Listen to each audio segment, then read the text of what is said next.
अब बात हरियाणा की करेंगे, जहां पर आज नई सरकार शपथ लेने जा रही है। नायब सिंह सैनी लगातार दूसरी बार मुख्यमंत्री पद की शपथ लेंगे। बीजेपी की सरकार यहां तीसरी बार सरकार बनाने जा रही है। पंचकुला के दशहरा मैदान में दोपहर करीबन 1 बजे शपथ ग्रहण समारोह होगा। प्रधानमंत्री नरेंद्र मोदी करीब 12 बजे पंचकुला पहुंचेंगे। उनके पहुंचने के साथ ही शपथ ग्रहण समारोह शुरू होगा।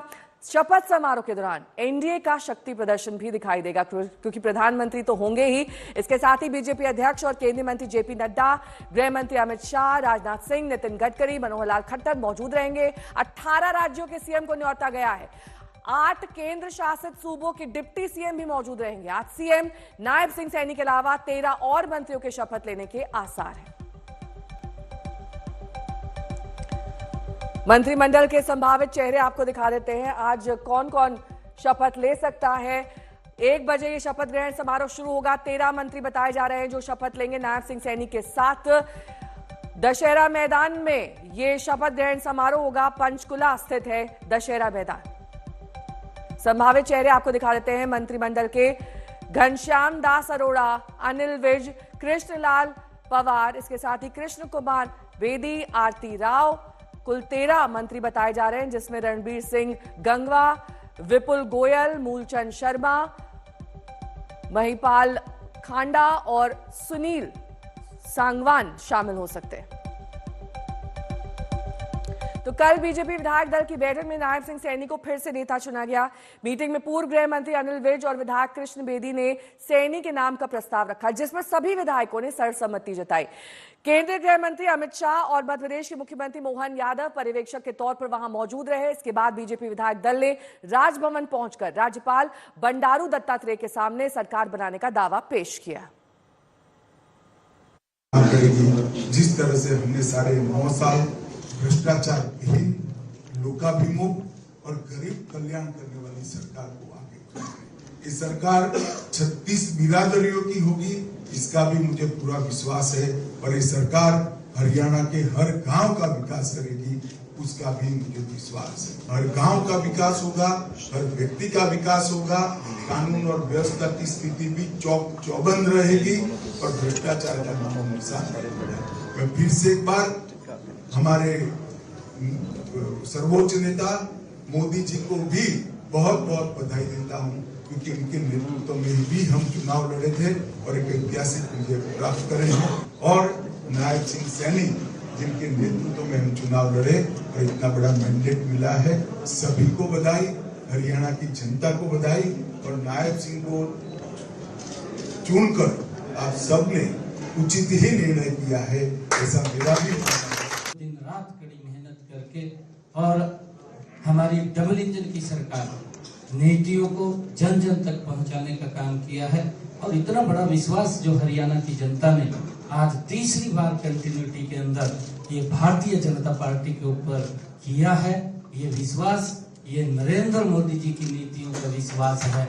ये नरेंद्र मोदी जी की ही गारंटी है, जिसके ऊपर आज हरियाणा ने विश्वास किया है। और ये प्रण हरियाणा के लोगों ने लिया है कि हम मोदी जी के उस संकल्प को 2047 तक जो विकसित राष्ट्र बनाने का संकल्प आदरणीय मोदी जी ने लिया है, उसको आगे बढ़ाने का हम कार्य करेंगे। तो दूसरी बार नायब सिंह सैनी मुख्यमंत्री पद की शपथ लेने जा रहे हैं। 12 मार्च को पहली बार सीएम बने थे, उसके बाद लाडवा विधानसभा सीट से विधायक रहे। हरियाणा का सबसे बड़ा ओबीसी चेहरा वो माने जाते हैं। 2009 में पहली बार नारायणगढ़ से चुनाव लड़े, लेकिन वहां से हार गए थे। 2014 में पहली बार नारायणगढ़ के विधायक वो बने और 2016 में मनोहर लाल की सरकार में उन्होंने उनको रिप्लेस किया। 2019 में कुरुक्षेत्र से लोकसभा चुनाव जीते और 2023 में हरियाणा बीजेपी के अध्यक्ष बन गए और आरएसएस की पृष्ठभूमि से आते हैं। कंवलजीत संधू मेरी सहयोगी जुड़ गई हैं तमाम जानकारी के साथ। कंवलजीत, आज शपथ ग्रहण समारोह में कौन कौन से संभावित मुख्यमंत्री, डिप्टी सीएम और बड़े चेहरे बीजेपी के रहने वाले हैं?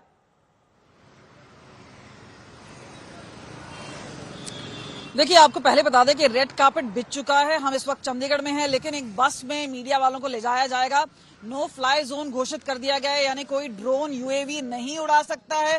ट्रैफिक एडवाइजरी इशू कर दी गई है। प्रधानमंत्री 12 बजे के करीब एक्सपेक्टेड है। लेकिन इस बीच में आपको बता दें, जो भाजपा के मुख्यमंत्री है, और हमें बताया गया है कि मुख्यमंत्री और उप मुख्यमंत्री मिला के तकरीबन 20 ऐसे वीवीआईपीज हैं जो कि आज चंडीगढ़ क्षेत्र में पहुंचेंगे और उसके बाद पंचकुला पहुंचेंगे। और आपको ये भी बता दें, महाराष्ट्र जहां पे चुनाव हो रहा है, उनके मुख्यमंत्री भी एक्सपेक्टेड है। योगी आदित्यनाथ वो भी हैं, असम के चीफ मिनिस्टर हेमंत बिस्वा वो भी एक्सपेक्टेड है। और खासतौर पे ये सब बड़े नाम हैं जिन्होंने यहाँ पे काफी हद तक योगदान किया था।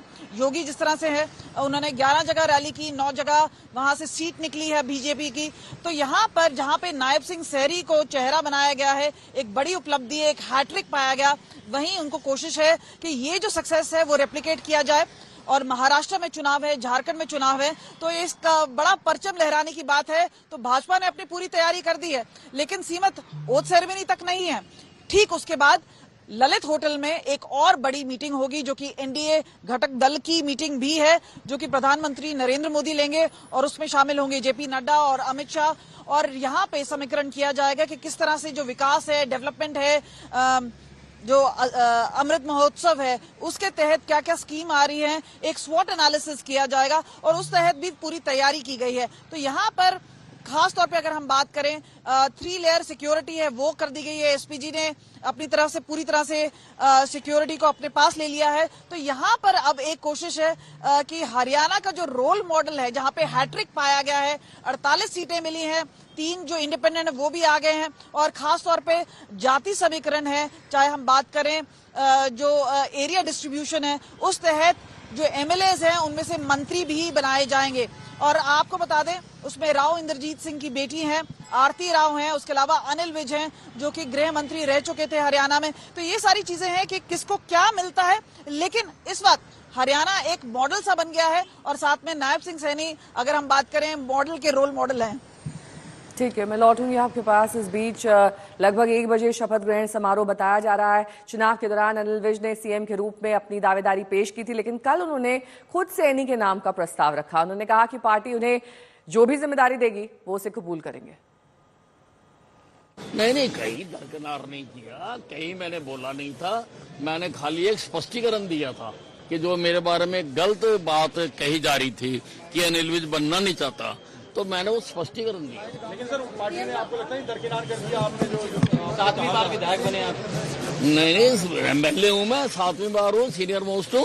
पार्टी मुझे चौकीदार बना देगी, मैं वो भी पूरी निष्ठा के साथ काम करूँगा। अनिल विज है मेरा नाम।